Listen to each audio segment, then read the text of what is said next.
there, and welcome back to No Acres Homestead. I wanted to bring you along to show you how I can mushrooms. This is how I do it, not a how to do it. Please do your research. Make sure that you are doing it the USDA approved method. But I wanted to show you how I can them. Today we are going to can up 12 pounds of mushrooms. I bought them from Aldi's. Aldi's had them on sale for 89 cents, which is an amazing deal. So we are going to wash them, slice them, and can them up. And I wanted to bring you along to show you how I do it. So I hope you stick around to watch, and let's get started. Okay, so we're going to start off by rinsing them because mushrooms are dirty. They're a fungus. They grow in the ground. So what I like to do is I take a big stock pot. This is actually my water bath canning stock pot. And I just dump them in and we rinse them. So once I get this pretty full, I'll start like gently scrubbing them with my hands and getting the dirt off. And then I have my second water bath canner. We are not water bathing. This is just the largest stock pots I have on hand. Let me move you in a little closer. I have my second water bath canner filling up with water because you want to boil these down a little so that you can get more mushrooms in the cans or jars, whichever you want to call it. So why would I want to can mushrooms? Well, I like to can mushrooms to keep them on hand because I don't always have mushrooms in my fridge. So for me to have mushrooms on my working pantry is very convenient for me.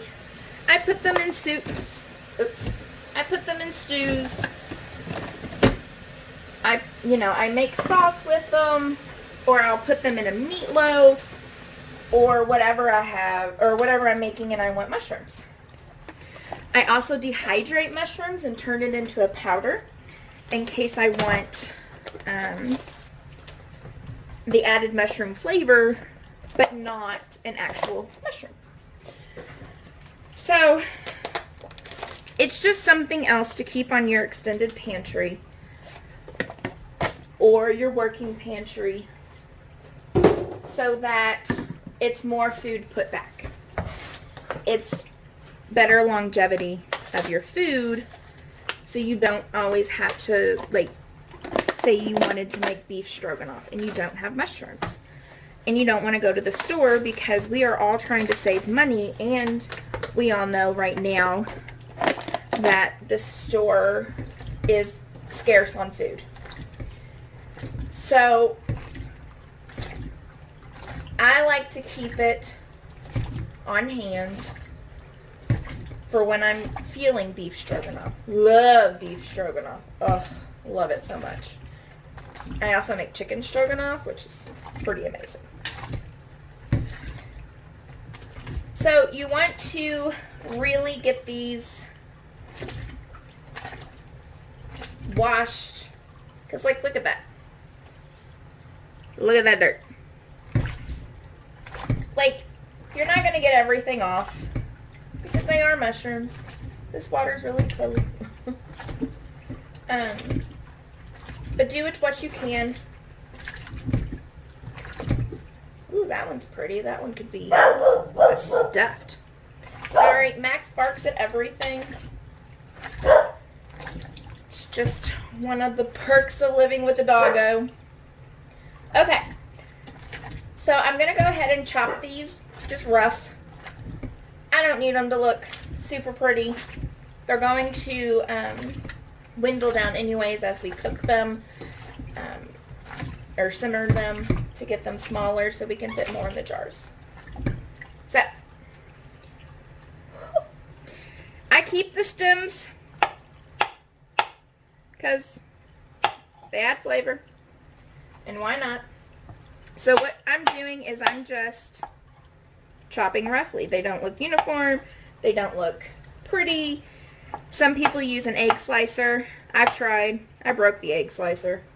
Some people use a mandolin, or however you pronounce it. I do not have one. So, and to me, that's just an added extra step.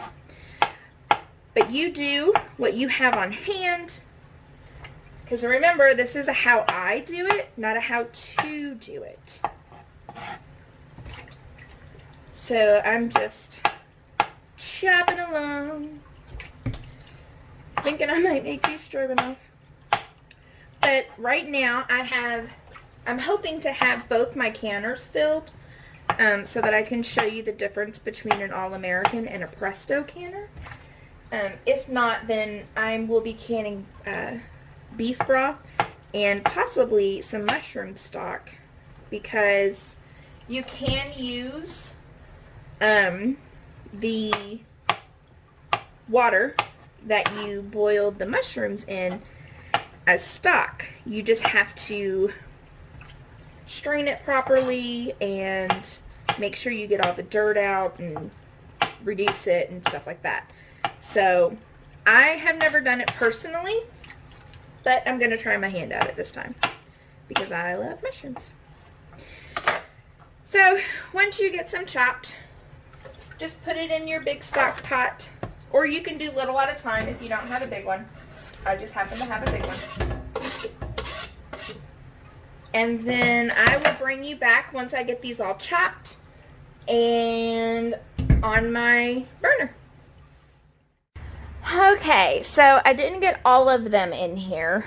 As you can see, I did test the limits. It's very full. So I am going to let this come up to a boil, which is going to take a bit because it's a pretty big pot and it's filled literally to the brim. I will add the other mushrooms as this starts to cook down. So I do have this on my external burner just because on my stove I have both my canners warming up. Now, while this is coming down or reducing down, I have already washed my jars. I have already have my vinegar ready to wipe the rims, and I have my lid soaking in hot water, not boiling, hot water. I actually have a tea kettle, and that's what I used. Ball came out a couple years ago with lids, and they said that you no longer have to soak them, that you can just use them right out of the box, which is a little gross to me. At least wash them if you do that, because you don't know who's touched what. But the reason you soaked them, oh, that was hot, is you wanted to loosen up this gasket. This is what goes on your jars, and that's what seals it. So I still do it, 1, out of habit, and 2, to sanitize them, and 3, I am looking into getting Tadler lids, reusable lids. I have one in here my friend gave me, and you do need to soak those. This is the gasket that I still got mushrooms on me. This is the gasket that will go on this, and you do have to soak these. So that is what I'm doing for now, and I will bring you back once these reduce and we start filling jars. Alright guys, the mushrooms are finished. I will bring you over here so that you can see them. So see, they have reduced down. Woo, steam! So we will get these canned into jars.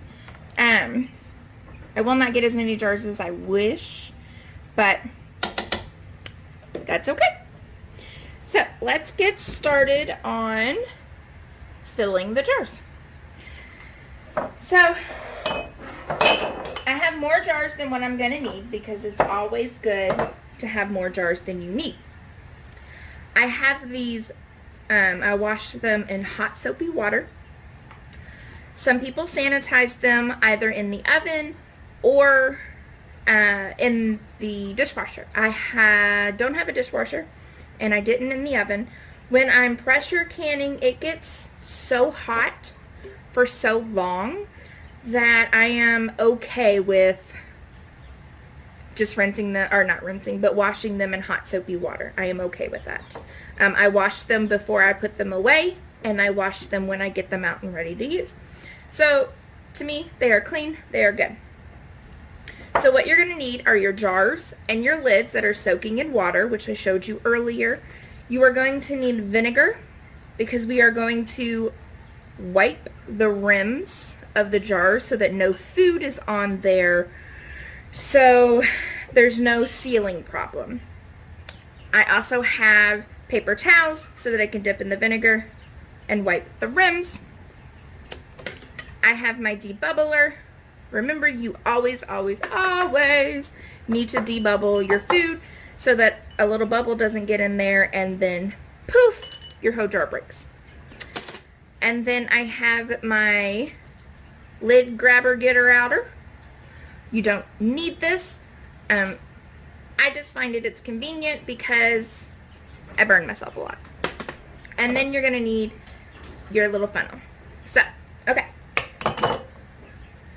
Ooh, and I have my water heating up on the stove. I do believe I will not need both canners, and that's okay. So what we're going to do, make room, is we are going to just, can you see? Barely. Let's bring you over here. There we go. Okay, so we are just going to use a slotted spoon and get out the mushrooms. We put them in a jar, and you want an inch of head space. I will be putting liquid in this, and I'm actually going to use the liquid that they boiled in, so that way no waste. You do not waste in this house. Waste not. I am the type of person that will use every bit of the product I can. I will milk my money's worth, as you should.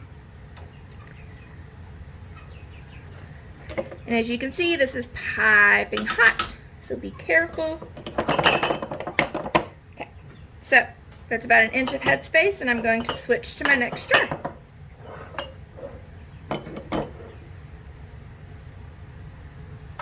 Dun, dun, dun. And then I am going to try to make this water that they boiled in into stock because it looks beautiful. You just have to strain it. So that's what I will do because I love mushrooms. Look how beautiful that is. Look at them. Beautiful. Okay, so I am going to finish filling these jars, and I will bring you back. Okay, so I got the 16 jars like I had hoped to. I have the 12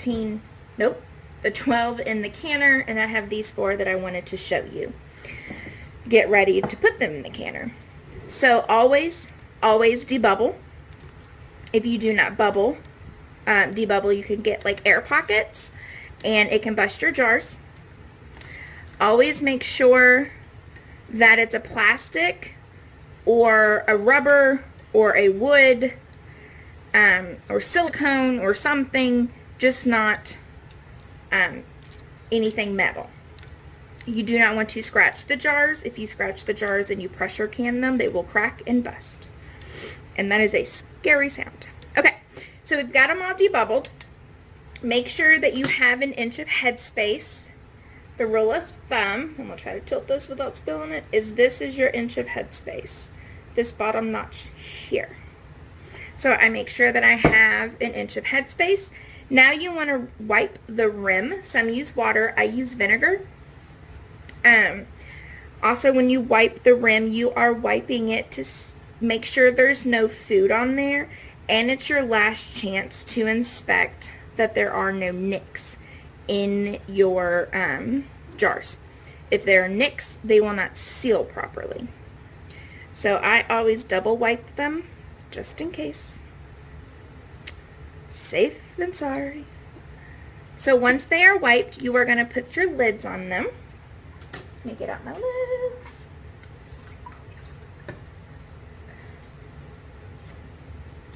And the water's now lukewarm, so they're not hot to touch. So you put your lids on. And then now is your rings. So when you screw on your rings, you just want them fingertip tight. You don't want to hulk it. There's no need for that. Make sure they go on straight, Kelsey. So you just want them fingertip tight.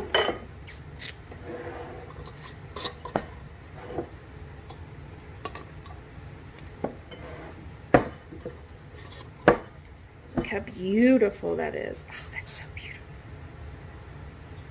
Look at it. Okay, so then we're going to put it in the canner. So 8 and 8 can go in each, and I'm going to put you here while I bring the rest.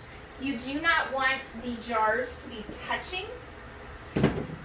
You want them separated.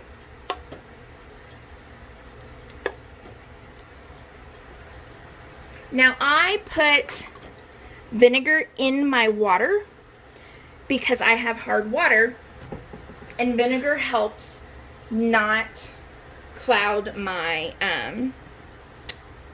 jars. So if you don't put vinegar, it's okay. You just have to scrub a little bit more when you clean them when they come out. So I put the leftover vinegar just in the water. You don't need much. Okay, so you put hot jars in hot water. You do not want to put hot jars in cold water. They will bust. Done that too. Okay, so with your Presto, you want to make sure that this is clear and that you can see through this, because this is where it's going to vent. So once you inspect that, you find the arrow, which is right here, and then you find the arrow on your Presto lid. Ooh. And then you line them up, and then you twist to turn. Now with the All-American, sorry about the steam. Okay, so I have Vaselined, because you have to Vaseline this and this. And you find the arrows. So there's this arrow. There's the notch. You line them up, and then you turn it. So now we are going to close it. See? I burned myself. Okay, so now we are going to close it. You want to do opposite ends and just loosely tighten. We will go back and retighten. Once we have this in, I don't think my lid's not on right. The American is a little trickier. There we go. Okay, so you want opposites, loose, opposites, loose, and loose. So now we are going to tighten to make sure the lid is on proper. Okay, so now both canners are going. We are going to let them come up to pressure. So, So what we are doing is they are building pressure in here. Once it starts coming up to pressure, it's going to vent out of here and vent out of here. We want a steady venting stream for 10 minutes. And when I say like a steady stream, I want to see it come out. Not a pitter-patter. I want a full-blown steam coming out. So I will bring you back once the steam comes out. When it comes out, you want to vent for 10 minutes. So I will bring you back when that process starts. Okay, so do you see how steady that stream is? Like, you can see it, therefore you start your timer for 10 minutes. Same with this guy back here. See how steady it's going? You can see it. Start your timer for 10 minutes. So you want to let these guys vent for 10 minutes. And then I will bring you back when it's time to put the weight on. Alright, so it has been 10 minutes. So now it is time to put on the weights. So for my altitude, I do 10 pounds of pressure. Make sure you check your altitude. Again, research. This is how I do it, not how to do it. So we're going to put the weight on right over the steam. And on this little guy, 5, 10, 15, we're going to put it on the 10. Okay, so now we're going to wait for this to hit 10.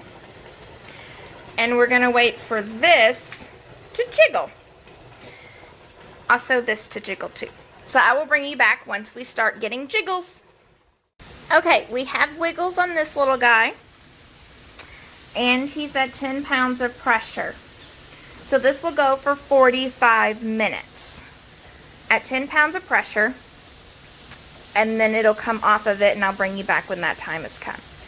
This little guy, we all have malfunctions. So I checked him, and he was losing water, which is not very good. So the seal on my lid, I need to get a new one. He's perfectly fine. You just need to replace the lids every now and then. Or not the lids, the seal. So that's what I have to do with him. And then he'll be back in commission. But, so I will take the jars out of this whenever this guy's done and process them. But, so we're going to let this go for 45 minutes and then I will bring you back. Alright, so don't know if you can see this very well, but it is at 0. So with that, we are going to take the weight off, and it is extremely hot. So grab something to pull it off, and you'll hear a little steam come out. That is normal. Alright. So it's time to take the lid off. So these are hot too. I like to get my cast iron pot holders and put them on there. So you're going to start opposite ends of each other. And they're going to be sticky. There we go. Alright, so you're just going to unscrew that. Oh my goodness. Unscrew that. And last two. Unscrew these. Okay.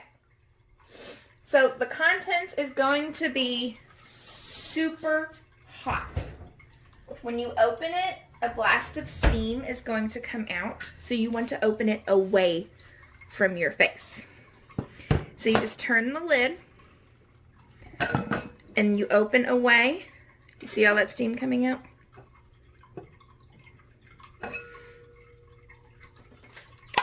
Oh, that pop is good. Yay, pops. Okay, so they are in the jar, or in the canner, looking beautiful. I didn't put enough vinegar, but I'll show you why we put the vinegar.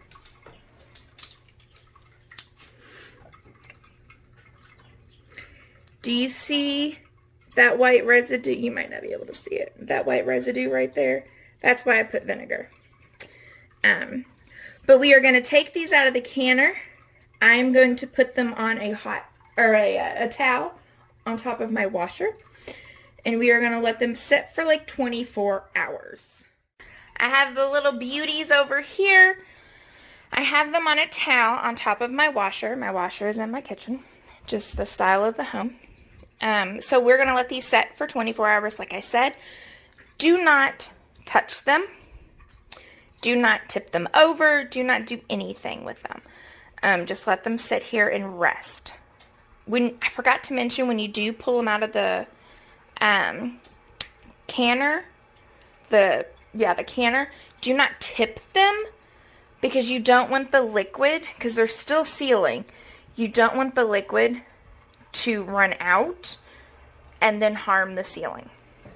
So since my house stays cold, I am going to place the towel over them like this, so that they don't, like, the cold doesn't hit them and shatter them. And when I say I keep my house cold, I keep it like 62 degrees, and we're right by an air vent where I have these. So I just want them covered. I will bring you back tomorrow once they are cleaned and pretty and show you the end result. Okay, so the mushrooms have been setting for well over 24 hours. I got lazy and didn't wash them right away. But they are cooled. They are all sealed. And now they're ready to be washed and labeled. I did go ahead and wash and label the bulk of them, but I wanted to show you what it looks like, that process. So I left 4. So as you can see, they have like a dirty look, but it's not really dirty. That's because I just didn't put enough vinegar in the canner. So we're going to clean that off, and then we're going to clean the rim, if you can see, or the lid. This is why you clean your jars. When you store your jars, just look how beautiful that is. When you store your jars, you never store with your ring. Reason being is, you saw how dirty this looks, like from like the canner and the food coming out, like, because, you know, things leak and stuff when you're pressure canning. So you want to make sure you clean under this rim really well, because if you don't, say if you just put it on your shelf like this, one, I don't think my OCD would let me because the lid on that. 2, if you don't clean these and something gets under your lid, right here, like mold and stuff, it will not only unseal your jars and you won't know it, it can create botulism. Also, when you're done, when these are done resting for the 24 hours of no touching, no movement, you know, you let them be. You want to check if they have sealed. So when you do that, you press the top of this, and mine doesn't buckle, therefore it has sealed.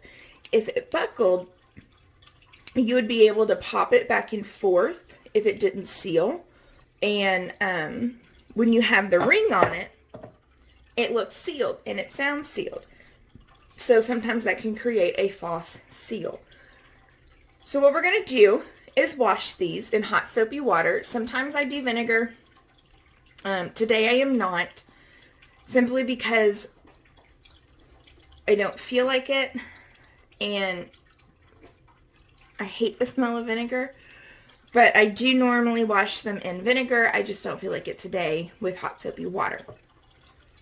So you want to wash the rings as well, because they, you know, got gross with you.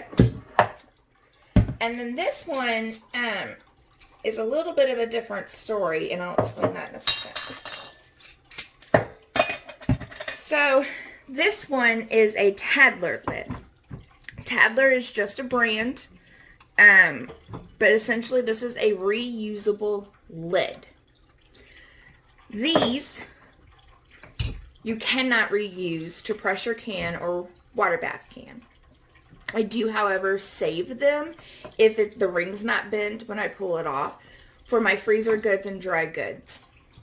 But you cannot reuse these lids to pressure can and pressure can and water bath can again.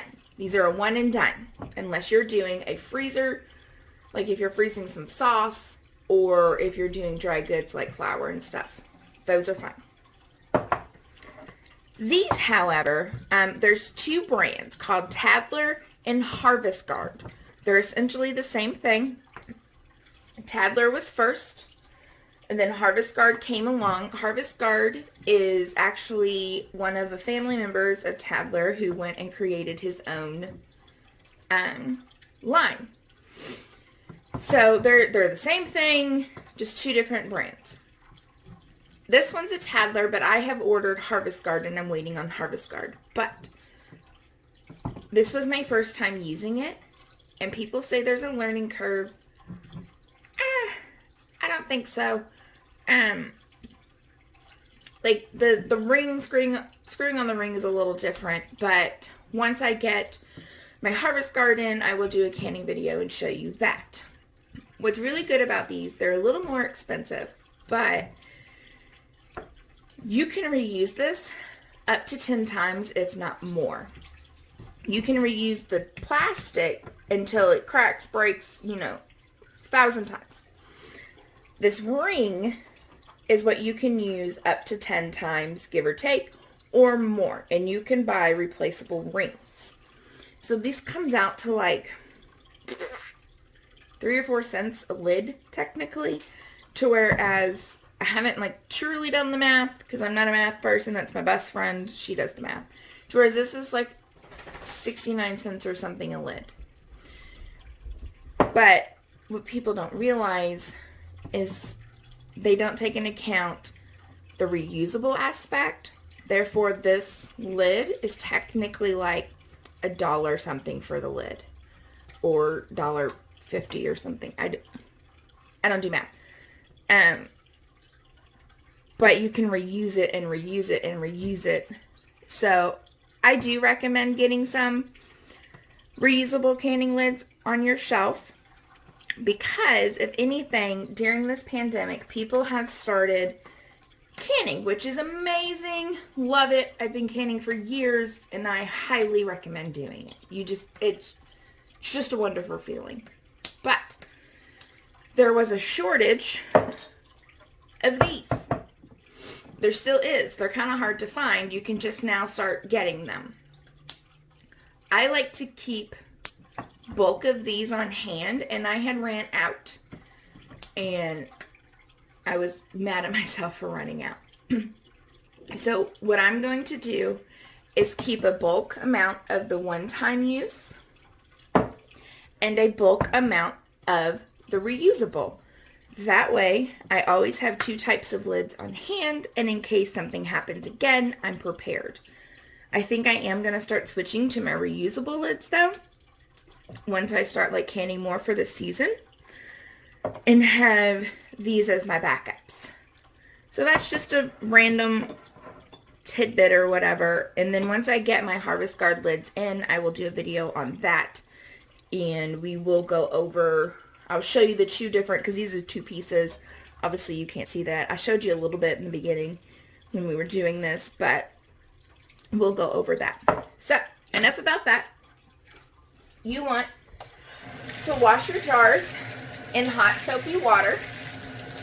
Again, if you have really hard water and you didn't put vinegar in your canner, you will get a white film around your jars. It just means you need a little more elbow grease, and use vinegar in your water when you wash them. Excuse me, allergies. So, that's hot. How to wash the jars is I take the soft side of the sponge and I go over the bottom part, and then I take the rougher part and I go over inside like this rim area to ensure that I have all the food gone. And then I take the rough part and I go over the top. And then I just rinse it off. No water is going to get into your jars if it's sealed properly. If you can pick this up, you're fine. So I'm going to repeat the process. And when you clean the jars, if you saw how like it was, just like, look how beautiful that is. Look at it. Oh, it's so beautiful. So the reusable lids, same cleaning process.